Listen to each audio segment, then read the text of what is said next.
retour à notre magazine de télévision. J'espère que ça va très bien chez vous, vous êtes de bonne humeur, vous avez le sourire. Comme d'habitude, malgré ces changements de température. On ne peut pas dire malgré parce qu'il fait beau quand même. Là, on ne peut pas vraiment pas chialer. Le soleil nous tape tellement fort que moi qui vous parle, eh bien, quand je fais du vélo, je bronze comme tout le monde, forcément. Nous avons avec nous à l'émission aujourd'hui un artiste. Il nous parle de Paris. Bonjour, comment allez-vous? Je suis vraiment content d'être avec vous. La joie est tellement immense que voilà, l'émotion se sent sur mon visage. Ouais. J'ai comme l'impression que votre visage rougit là. Ah, c'est la joie, c'est la joie, c'est la joie certainement qui fait ça. Ouais. Ah, ouais. Non, mais je reste le même. Dites-moi, Hein, je reste le... dites-moi, qui êtes-vous? Qui êtes-vous? Bonne question. Qui suis-je? Voilà, je dois me présenter. Je suis Souleymane Cissé à l'état civil, dit Netsoul. Netsoul. Netsoul qui signifie âme purifiée. Et je suis auteur, compositeur, interprète. J'ai déjà sorti 2 albums et un single. Aujourd'hui, je suis à mon 2e single qui s'intitule I Can't Breathe. À toi là, toi frérot là, à qui tu adresses ce message là? Dis-moi un peu là. Hein? I can't breathe. I can't I, breathe. I Can't Breathe, I Can't Breathe, justement, I Can't Breathe qui colle vraiment avec l'actualité. I Can't Breathe qui signifie je ne peux pas respirer. Je sais que je ne vous apprends rien parce que vous le savez déjà, ça je suis sûr. Vous savez ce que ça veut dire. Donc je ne vais pas vous faire l'injure de vous traduire. Bon, voilà, I Can't Breathe, encore pour être plus sérieux, c'est le slogan qui a été lancé depuis les États-Unis, depuis l'assassinat de Eric Garner en 2014, en juillet 2014. Pendant qu'il était interpellé par la police, il a dit I can't breathe 11 fois avant de perdre la vie. Et moi, en tant qu'artiste, j'ai été touché par cette histoire. Et j'ai écrit la chanson depuis 2016, c'est-à-dire 2 ans après la mort d'Eric Garner. Et malheureusement ou heureusement, je n'ai pas sorti la chanson. Je l'ai gardée sur moi. Et voilà comme l'histoire sait faire les choses. Malheureusement, l'expérience s'est reproduite avec la mort de George Floyd au mois de mai 2020. Et c'est l'engouement que ça, je veux dire, l'indignation que sa mort a suscité. C'est cette indignation qui m'a permis de reprendre encore cette chanson I Can't Breathe pour l'actualiser. Alors, vous nous parlez actuellement de Paris, la capitale française, ville lumière. Au fait, comment ça va là-bas? Disons que ça va un peu comme dans toutes les grandes villes occidentales. Paris, ça va. Paris, le soleil a commencé, comme un peu partout. Il fait chaud. Et moi, pour être plus précis, moi, je suis dans la banlieue de Bagnolet. Bagnolet qui est à 5 minutes de marche, disons, pratiquement collé à Paris. Donc, Bagnolet est à 5 minutes de marche de Paris. On a appris, avant de revenir sur le sujet, je consulte comme tout le monde l'actualité. Nous avons bien remarqué que M. Macron a dû faire, en fait, comment dirais-je, ce que j'ai entendu, ce que j'ai lu, Macron aurait compris. Le président Macron aurait compris. Et donc là, on a un nouveau Premier ministre français. Votre commentaire là-dessus? Je suis content parce que je suis aussi collé, vraiment scotché à l'actualité. Effectivement, M. Macron vient de nommer un Premier ministre qui se nomme Jean Castex. Et ce Premier ministre, d'ailleurs, vient de nommer les nouveaux membres de son gouvernement. Et mon avis, c'est que, voilà, je pense que M. Macron a entendu les colères des Français. Il a entendu les colères des citoyens qui, pendant longtemps, depuis bientôt 2 ans, avec l'affaire des Gilets jaunes, qui se plaignaient chaque week-end. Je pense que M. Macron a entendu leurs cris. Et puis aujourd'hui, avec l'indignation aussi qui a commencé aux États-Unis concernant la mort de George Floyd, la lutte contre le racisme, je pense que tout ça a dû jouer dans ses choix. Et voilà, aujourd'hui, son gouvernement, il nous a sorti, son Premier ministre Jean Castex nous a sorti, je crois, un gouvernement de 31 ministres. Bon, je pense que c'est bon à prendre. On attend maintenant de les voir à l'œuvre. Qu'est-ce qu'ils vont faire? Qu'est-ce qu'ils vont faire de différent? Voilà, c'est ce que nous attendons. Frérot, là, on va rentrer dans le vif du sujet avant de parler de votre musique. J'ai des commentaires personnels à faire pour avoir, en fait, pour avoir foulé le sol parisien très jeune, dans les années 68, avec ma famille. À l'époque où nous sommes arrivés à Paris, en 68 précisément, au mois de novembre, on circulait en voiture et dès qu'on voyait un noir, on était là, ah, un noir, un noir, un noir, on était content, ah, ouais, parce qu'il n'y en avait pas, il n'y en avait pas. Dès qu'on voyait un noir, ah, un noir, un noir. Mais là, aujourd'hui, c'est plein comme pas possible. Alors, je vais droit au but. Les Français ont trouvé une solution, on a dit, les étrangers, on les balance dans les banlieues. On les installe dans les banlieues, ils sont dans les banlieues tranquilles là-bas, arabes, africains, et tout le monde, allez, restez là-bas, et nous, on garde Paris.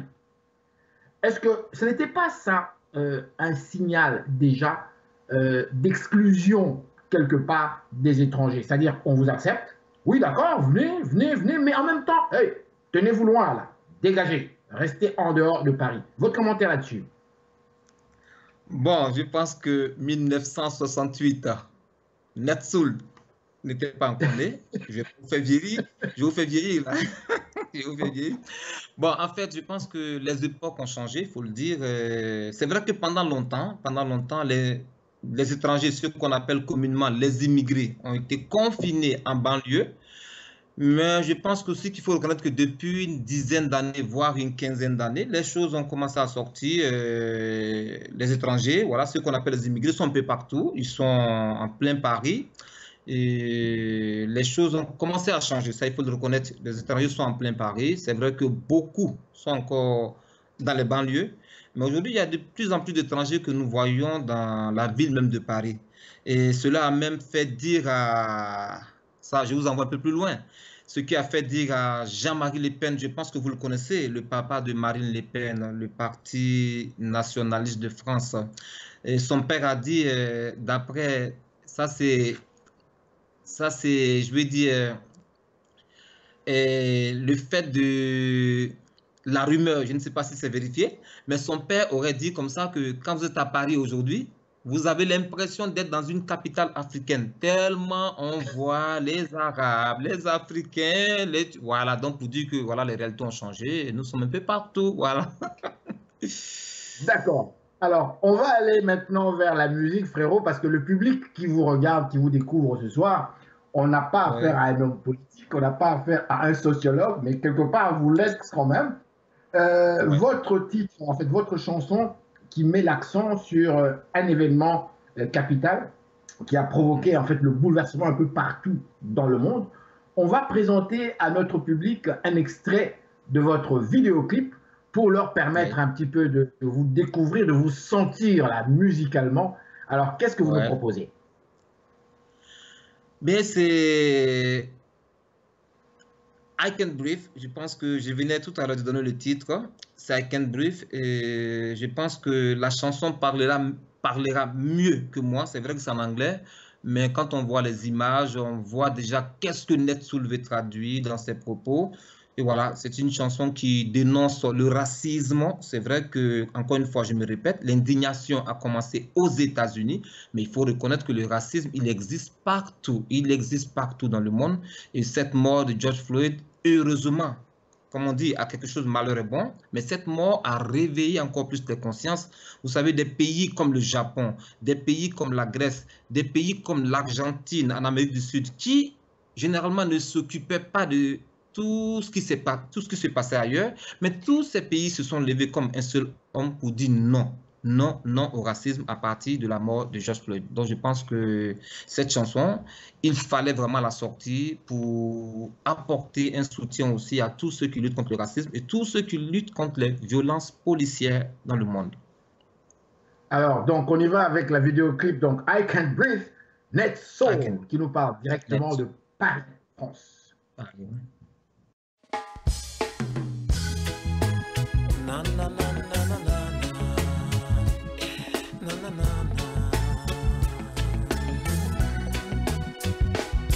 I can't breathe, oh, can't breathe. I can't breathe, I'm not joking.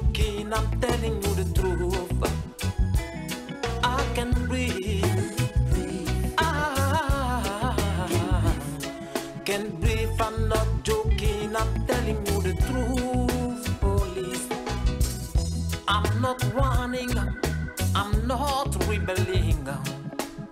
So why you keep on brutalizing me? I'm not a criminal. I'm just a humble citizen. I can't breathe, can't breathe. I can breathe, I'm not joking, I'm telling you the truth.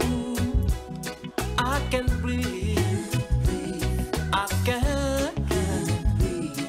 can breathe, I'm not joking, I'm telling you the truth, police. Black lives matter, Black lives matter. Protection, your mission, no emulation, no discrimination, no frustration, no retaliation. Enough is enough.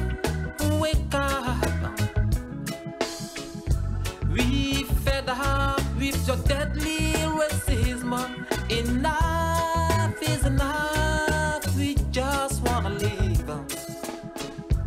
I'm not a criminal or police. So why you kill my brethren? Bonsoir, ici Henri Ngaka. Ne ratez surtout pas nos prochaines émissions présentées à ICI Télévision depuis Montréal. Ça va causer.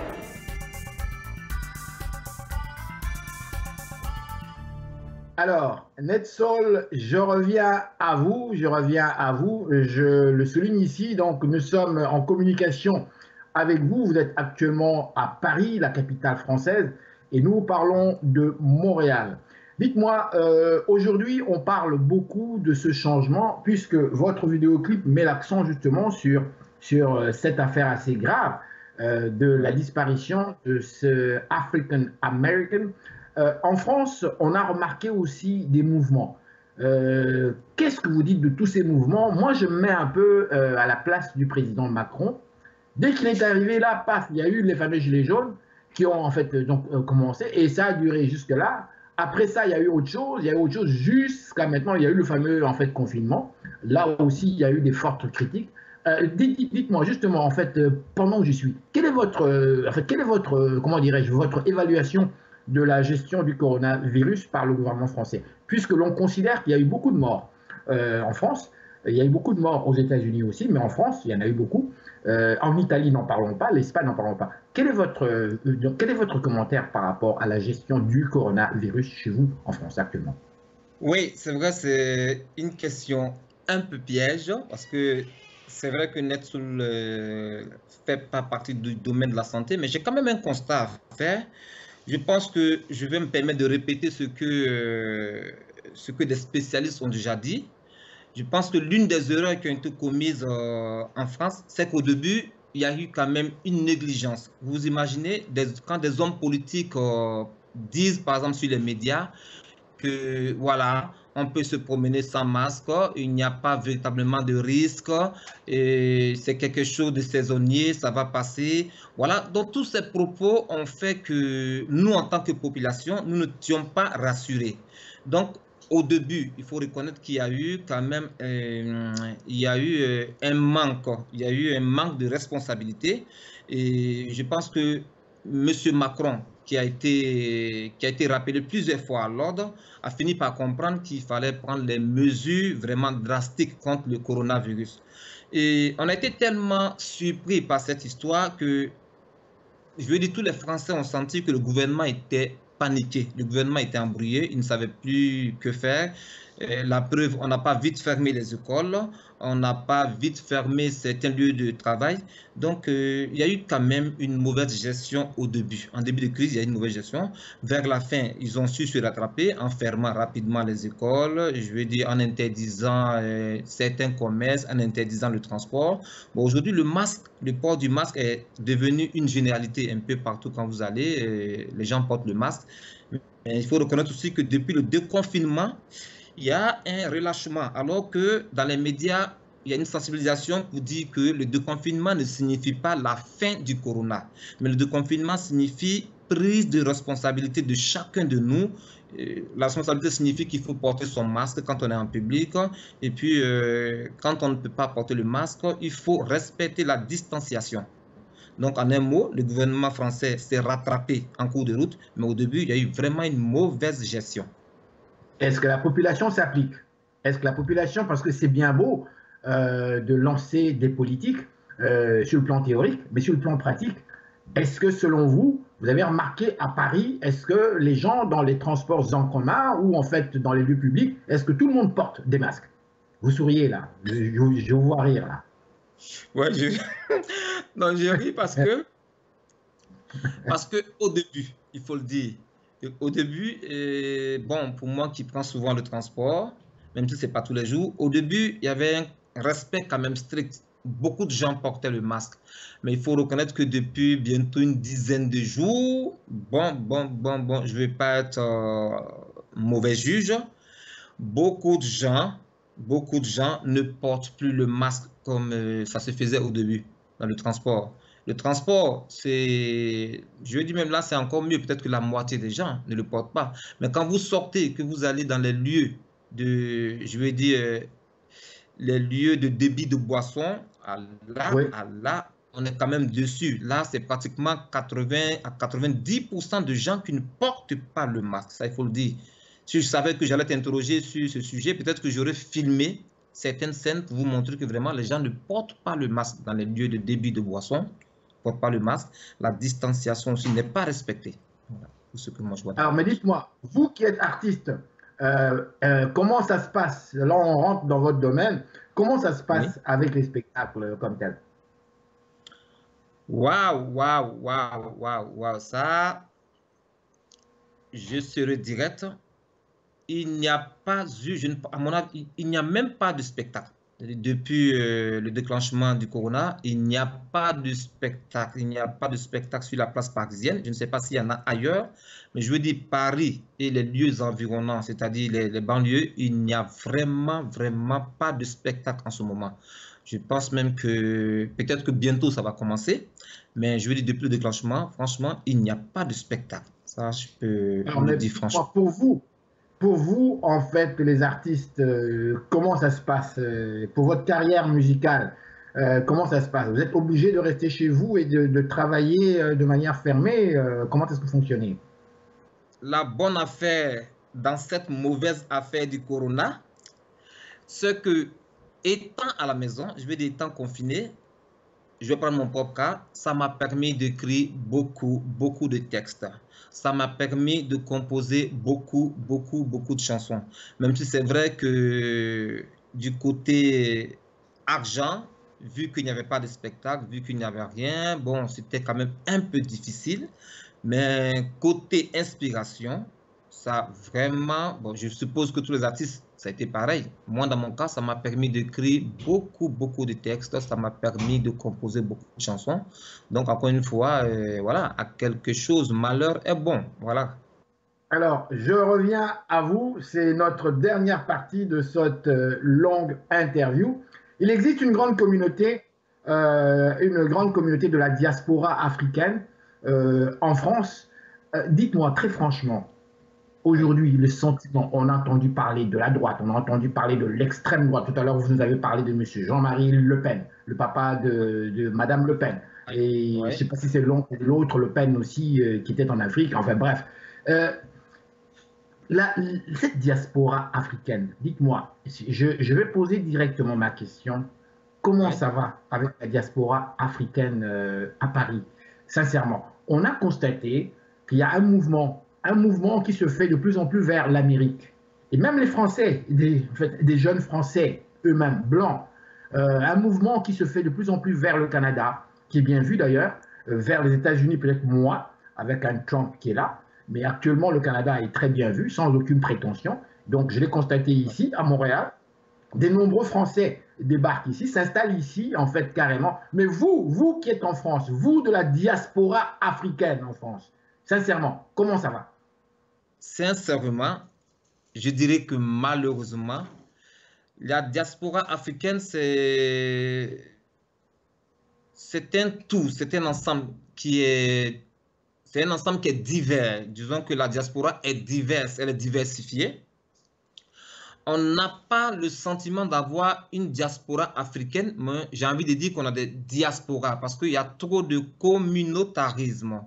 Je veux dire, les Ivoiriens vont se retrouver entre eux, les Congolais vont se retrouver entre eux, les Sénégalais, les Marocains, les Nord-Africains, ainsi de suite. Donc, on n'a pas une diaspora africaine en tant que telle constituée. On a, si je peux le dire, des diasporas. Vous avez les Ivoiriens, encore voilà, au risque de me répéter, les Ivoiriens, ouais. Et même souvent, dans cette même diaspora, vous avez encore vous avez plusieurs divisions. Bon, je ne vais pas trop mettre l'accent dessus, mais tout à l'heure, vous avez parlé de Français qui migrent, qui vont vers le Canada, que vous avez cité en premier.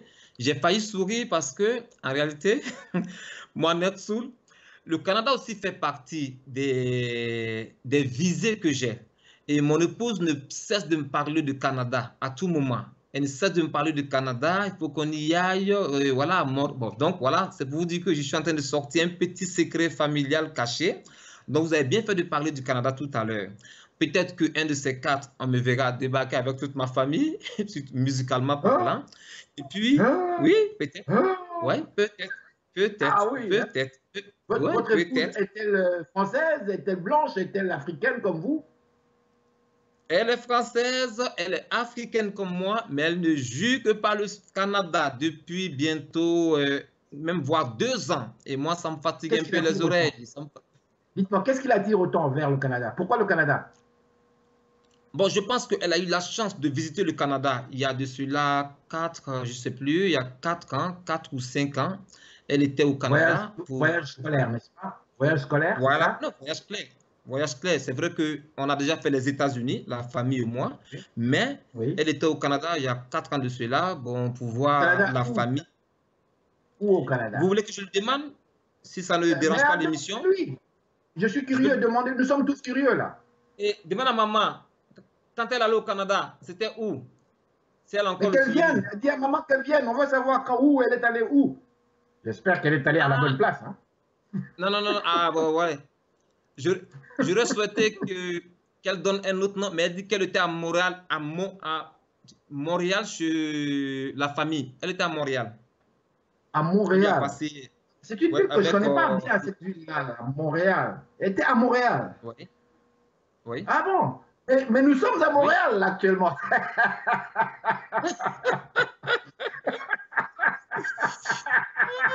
Ouais. Vous nous parlez, mais nous sommes à Montréal. Au fait, transmettez nos salutations à votre épouse et à la famille. Dites-moi, rapido presto, on va arrêter tout ça. Qu'est-ce qui arrive avec le futur exactement? En dehors de venir ici au Canada, votre carrière, comment ça va se passer là pour les mois à venir avec cette situation? Je suis vraiment content. Je suis heureux que vous me posiez cette question parce que ça me permet de dire à peu près ce que tout le monde attend. Vous savez que j'ai mis beaucoup de temps, il faut le reconnaître, j'ai mis des années à rester silencieux de façon volontaire pour des raisons qui me sont personnelles, des raisons familiales. Aujourd'hui, après le single, notre souhait, quand je dis notre, parce que c'est une équipe qui travaille, notre souhait, c'est de sortir un album complet qui va comprendre, tenez-vous bien, un album qui sera composé de 15 ou 20 titres, mais pas moins. Et toutes les chansons seront des chansons inédites. Des chansons inédites, aucune chanson ne ressemblera à une autre. Donc, dans un futur très proche, c'est de sortir l'album de Netsoul, après toutes ces années de silence, un album qui va comprendre, je répète encore, entre 15 et 20 titres. Et après cela, je pense que nous avons l'ambition, je dis bien l'ambition, de faire plusieurs concerts d'abord sur la place parisienne et dans beaucoup de régions françaises avant d'attaquer l'Afrique. Donc, c'est en premier lieu, c'est vraiment le programme proche que je peux vous donner en ce moment. Netsoul, je dois vous dire grand merci. Je vous trouve très sympathique. Grand merci d'avoir pris le temps de nous parler. Et grand merci d'avoir rigolé de mes farces plates, comme on dit ici. Alors, on termine l'émission avec rien à faire. Une dernière vidéo, frérot. Balance-nous un bon titre, là, avant qu'on puisse se séparer avec le sourire. Les bons titres, il y en a toujours. Et les bons titres, il y en a toujours, il y en aura toujours. Je pense que la dernière vidéo que je peux balancer, c'est une vidéo aussi qui est vraiment dans l'actualité, en ce sens que c'est une vidéo qui est liée aux élections présidentielles. Encore une fois, voilà, on termine par la politique, et je sais que vous aimez bien la politique. Je sais que vous aimez bien la politique. Voilà. Donc, ne me provoquez pas, là. C'est une vidéo, vous m'entendez bien? Bien sûr. C'est une vidéo qui parle d'élections apaisées dans nos pays d'Afrique. Et voilà, c'est un duo que j'ai fait avec un artiste ivoirien. Une chanson qui parle exclusivement d'élections apaisées, d'élections transparentes. Parce que, tenez-vous bien, quand une élection est transparente, quand une élection est apaisée, c'est tout le monde qui gagne. Je veux dire, il n'y a pas de tension. Il n'y a pas de tension entre les populations, tout le monde accepte les résultats. Le perdant a le courage d'appeler le gagnant pour dire « vous avez gagné, je vous félicite ». Et le gagnant aussi a le sentiment de rassembler, je veux dire, tous les citoyens. Voilà, ce n'est pas un camp contre un autre, c'est la République qui gagne. Donc c'est cette vidéo-là que je vous balance qui s'appelle « Élection apaisée ». Là, vous m'obligez à vous poser encore des questions. Est-ce que n'est-ce pas illusoire quelque part de croire en cela? N'est-ce pas illusoire quelque part avec ce que j'appelle la ouattarisation de la Côte d'Ivoire selon certaines critiques, c'est-à-dire où le président Ouattara met des blocages partout, quelque part. Enfin, on a l'impression que c'est lui, on ne sait pas, on n'a pas de preuves, mais en fait, tout ce qu'on sait, c'est que Gbagbo, l'ancien président, a des sérieux problèmes pour se libérer. Son adjoint qui est avec lui à la Haye, à la CPI, a aussi des problèmes. L'autre qui l'a aidé, qui vient du nord de la Côte d'Ivoire et qui avait quitté le Parlement en Volkswagen, lui aussi est à l'étranger, il est condamné. Bref, quand on regarde un peu la scène ivoirienne, et dernièrement, le président, Ouattara a choisi son candidat. Les Ivoiriens, certains ont parlé de la kabylisation de la Côte d'Ivoire. En fait, je vous laisse ici. Je ne voulais pas vous poser cette question, mais je vous la pose quand même. Je vous laisse ici nous commenter rapido presto avant de passer sur votre vidéo. C'est vous qui avez commencé, pas moi. Oui, et je suis vraiment à l'aise. Je suis vraiment à l'aise pour parler. Vous savez, tout à l'heure, quand je parlais, j'ai dit élection apaisée partout en Afrique. Oui. Je n'ai pas mis exclusivement l'accent sur la Côte d'Ivoire. Et vous, en parlant, vous avez dit... Je vous parle de la Côte d'Ivoire. Voilà, mais vous avez dit que vous avez entendu des rumeurs. Si c'est des rumeurs, voilà. Moi, je ne peux pas commenter les rumeurs. Franchement, je ne peux pas commenter les rumeurs. Par contre, ce que je peux me permettre de dire, et vraiment qui me vient du très fond du cœur, c'est que le président Ouattara, quoi qu'on dise, le président Ouattara, ayant décidé de ne pas se représenter, je pense que c'est déjà un grand coup que les démocrates devraient saluer. Ayant décidé de ne pas se représenter, je pense que c'est un grand coup que les Africains en général devraient saluer, et ce qui va permettre aux Ivoiriens d'avoir un jeu plus ouvert. Et moi qui vis bientôt 14 ans loin de la scène politique ivoirienne, je ne vais pas me permettre de faire des critiques acerbes, vu que je ne suis pas sur le territoire pour dire que, peut-être pour confirmer ou infirmer ce que vous dites, mais vous avez bien fait de parler de rumeurs. Et si c'est des rumeurs, on va s'en tenir là, on ne va pas commenter des rumeurs. Moi, je pense qu'il faut attendre de voir ce à quoi ça va ressembler. Mais il faut croire que le rêve, il est permis. Les Africains aussi peuvent avoir des élections apaisées, transparentes, démocratiques, acceptées de tous. Alors, je vous dis grand merci encore une fois, frérot, depuis Paris. On y va tout de suite avec votre dernière vidéo. On va juste rappeler le titre précis à nos téléspectateurs et téléspectatrices. On parle ici de... Élection apaisée. Oh, Mamanangayo. Un rêve. Merci, au revoir. Merci, frérot. On va gagner.